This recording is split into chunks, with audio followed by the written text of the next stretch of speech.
নমস্কার বন্ধুরা, জ্ঞান সাধনা চ্যানেলে তোমাদের সবাইকে আরও একবার স্বাগত। নিজের জন্য না কোনো গাছকে জিজ্ঞাসা করো আর না কোনো সাধুকে জিজ্ঞাসা করো, শুধু চোখ বন্ধ করে নিজের বিবেককে জিজ্ঞাসা করো। পথ সকলই সোজা, বাঁকা তো শুধু এই মন। কারোর কাছ থেকে আদর্শ হবার অপেক্ষা করা উচিত নয়, আর এটাও ভাবা উচিত নয় যে আমরাও একজন আদর্শ মানুষ। সবাই এই পৃথিবীতে শিখতে এসেছে, সবাই ভুল করে থাকে, অন্যরাও আর আমরাও। শুধু অন্যের ভুল আমাদের ভুলের থেকে আলাদা। আর এই কথাগুলোই ভেবে কোনো মানুষের নিন্দা সমালোচনা উপেক্ষা করা উচিত নয়, কারণ এর থেকে আমাদের মন অসৎ হয়ে যাবে। এই পৃথিবীতে সব মানুষই খুব সুন্দর, কুৎসিত তো আমাদের ভাবনা। আমাদের মধ্যে কিছু মানুষ নিরাশ হয়ে যায় আর এটা ভাবতে থাকে যে জীবনে ওর দ্বারা কোনো কাজই হবে না, ওর কোনো কাজ করার যোগ্যতাই নেই, সে ব্যর্থ। কিন্তু বিষয়টা এমন নয়। মনে রেখো, এই সংসারে এমন কিছুই নেই যে তার যোগ্য নয়।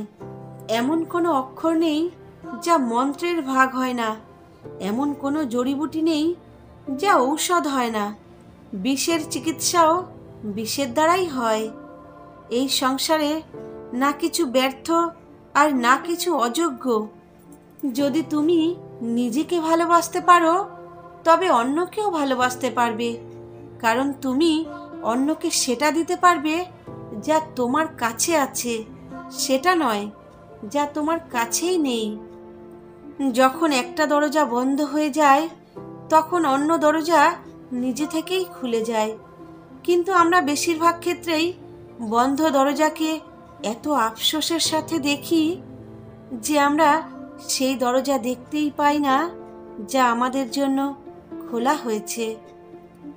যেটা হবার তা হবেই, আর যা হবে না তা কখনোই হবে না। এই বিচার যার মন আর মস্তিষ্ককে নিয়ন্ত্রণ করে রাখে তাকে কখনোই চিন্তা অস্থির করতে পারে না। শুধু নিজের কর্ম করে যাও, ফলাফল ঈশ্বরের ওপর ছেড়ে দাও। যে মানুষ তোমার নিন্দা করে সেই সবসময় তোমার নিন্দাই করবে, তাতে তুমি যতই ভালো কিংবা খারাপ কাজ করো না কেন। এই জন্য শান্ত থেকে কর্ম করে যাও। নিন্দা শুনে ঘাবড়ে যেও না। নিন্দা তার হয় যে বেঁচে আছে, মরার পর শুধু প্রশংসাই পাওয়া যায়। তিনজন মানুষ ভীষণ ভালো হয়। একজন সে যে এই পৃথিবী থেকে বিদায় নিয়েছে, দ্বিতীয়জন সে যে এই পৃথিবীতে এখনো আসেনি, আর তৃতীয়জন সে যার সাথে আমাদের কোনো দেনা পাওনা নেই। তুমি অন্যের পথের বাধা দূর করতে থাকো, তোমার গন্তব্যের পথ নিজে থেকেই সহজ হয়ে যাবে। গাছ যত উঁচু হয় তার ছায়া ততই কমতে থাকে। এই জন্য উঁচু হবার পরিবর্তে বড় হবার চেষ্টা করো। গরিব হয়েও দান করা, রেগে গিয়েও সত্য বলা, শক্তি থাকার পরও ক্ষমা করে দেওয়া, এই গুণগুলো একজন মহান মানুষের পরিচয়। না তুমি নিজেকে আলিঙ্গন করতে পারবে, আর না নিজের কাঁধের ওপর মাথা রেখে কাঁদতে পারবে। একজন আরেকজনের জন্য বেঁচে থাকার নামই তো জীবন। এই জন্য সময় তাকে দাও যে তোমায় মন থেকে চায়।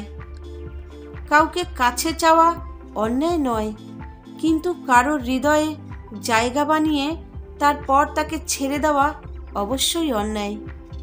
যখন ভালোবাসার মানুষ তোমার ওপর রাগ করা ছেড়ে দেয় তবে বুঝে নিও যে তুমি তার হৃদয়ে নিজের জায়গা হারিয়ে ফেলেছ।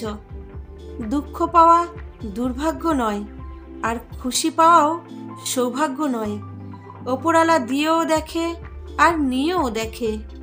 এই জন্য যে অবস্থাতেই থাকো না কেন ঈশ্বরকে ধন্যবাদ জানাও। যদি ঈশ্বর তোমার প্রার্থনা শুনছেন, তবে তোমার বিশ্বাস তিনি আরও বাড়িয়ে তুলছেন। যদি ঈশ্বর তোমার প্রার্থনা শুনতে দেরি করছেন, তবে তিনি তোমার ধৈর্য বাড়িয়ে তুলছেন। আর যদি ঈশ্বর তোমার প্রার্থনার উত্তর দিচ্ছেন না, তবে তিনি তোমাকে নিজে হাতে তৈরি করছেন। এই জন্য যে অবস্থাতেই থাকো না কেন, প্রার্থনা করতে থাকো। মানুষকে নিজের ভালো গুণের কথা বলে তার সাথে থাকার জন্য ভিক্ষা চেও না। নিজের কিছু খারাপ গুণগুলো বলো, তারপর দেখো কে কে তোমার সাথে থাকে। কাউকে পাবার ইচ্ছে রেখো না, বরং নিজেকে এতটা সক্ষমভাবে তৈরি করো যে অন্য মানুষেরা তোমাকে পাবার ইচ্ছে করে। তো বন্ধুরা, আজকের মতো এইটুকুই। আবার আসবো পরবর্তী কোনো ভিডিও নিয়ে। ততক্ষণের জন্য তোমরা সকলেই ভালো থেকো, সুস্থ থেকো আর সব সময় খুশিতে থেকো।